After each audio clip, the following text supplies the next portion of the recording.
It was hard to declare with a straight face that Kevin Costner was cool, even when he was one of the most popular, bankable, and in-demand leading men in the business.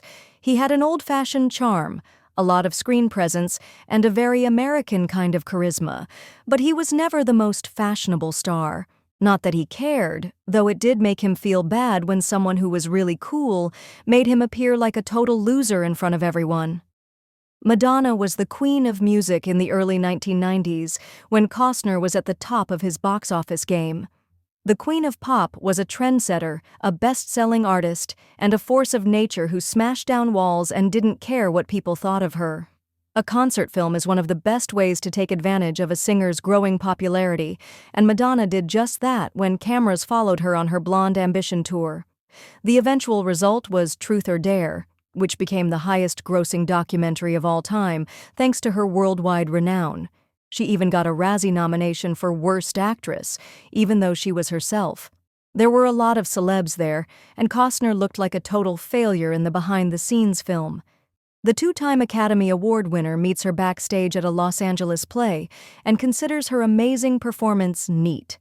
It's a moment that makes you wince, but it somehow gets worse.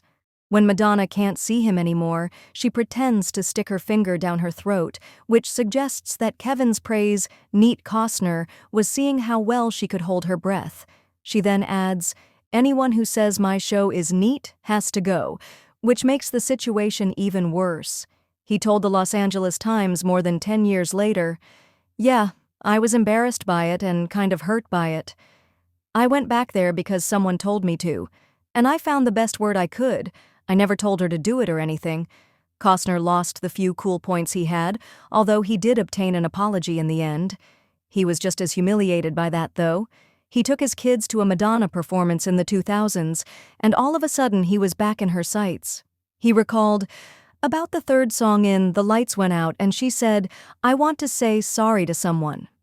And then all of a sudden my face gets hot. She says, 'I want to say sorry to Kevin Costner.'" She said it in a very simple way. Most of the people in the audience, 98%, didn't understand what she was saying. But I truly liked that. He eventually felt justified for how awful his initial meeting with the pop star was, even though it took a long time. Not that he was losing sleep over it, but seeing Costner tell Madonna how neat her presentation was more than 30 years later is still enough to make you feel sorry for how silly the poor guy is.